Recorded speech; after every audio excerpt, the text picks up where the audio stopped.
একদা জঙ্গল দিয়ে যাবার পথে মহাবল ভীম দেখল একটা হনুমান বানর পথের পাশে শুয়ে আছে আর তার লম্বা লেজ পথের উপর ফেলে রেখেছে। এই বানর আর অন্য কেউ ছিলেন না, ইনি ছিলেন শ্রীরামের সর্বোত্তম ভক্ত মহাবলী হনুমান নিজে। পথে এরকমভাবে একটা বানরের লেজ পড়ে থাকতে দেখে ভীম মনে মনে ভাবল, আমি মহাবলবান, অথচ আমার চলার পথের উপর এই তুচ্ছ বানরের লেজ পড়ে আছে, যা কিনা আমাকে পার করতে হবে। এতে ভীমের খুব অহংকার হল। একটা তুচ্ছ বানরের লেজ পড়ে থাকবে মহাবলী ভীমের পথে। এই ব্যাপার তার ব্যক্তিত্বে খুব আঘাত করল। ভীম হুঙ্কার দিয়ে তাকে বলল, ওহে বানর, আমার পথ ছেড়ে দাও, তোমার এই তুচ্ছ লেজ আমার পথের উপর থেকে সরিয়ে নাও।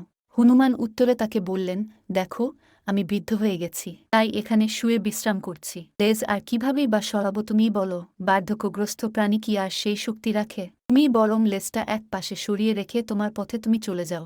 ভীম ভাবল, এটা তো সামান্য একটা লেজ। এই ভেবে সে এক হাত দিয়েই লেজটাকে ধরে উঠাতে গেল, কিন্তু অবাক করার কাণ্ড, সে লেজটাকে এক চুল পর্যন্ত নাড়াতে পারল না। তারপর সে তার দুই হাত দিয়ে সমস্ত শক্তি প্রয়োগ করে সেই একটা লেজ উঠানোর চেষ্টা করল, কিন্তু লেজ সে এক বিন্দু পরিমাণও নাড়াতে পারল না, লেজে একটু কম্পনেরও সৃষ্টি করতে পারল না। যার দেহে সহস্র হস্তির ক্ষমতা, সে কিনা একটা ছোট্ট বানরের লেজ এদিক থেকে ওদিক সরাতে পারছে না। ভীম মনে মনে খুব চিন্তিত ও ব্যথিত হল। এভাবে অনেকক্ষণ চেষ্টা করতে করতে সে পুরোপুরি ক্লান্ত হয়ে গেল, তবুও হনুমানের লেজকে এক চুল পরিমাণও নাড়াতে পারল না। তারপর সে ব্যর্থ হয়ে করজোরে বলল, আপনি কে? আপনি নিশ্চয়ই কোনো সাধারণ বানর হতে পারেন না, আমার ধৃষ্টতার জন্য আমাকে ক্ষমা করুন। হনুমান তখন ভীমকে নিজের পরিচয় দিয়ে নিজের আসল স্বরূপ দেখালেন এবং বললেন, তুমি সম্পর্কে আমার ভ্রাতা হও, আমি পবনপুত্র হনুমান, শ্রীরামের দাস।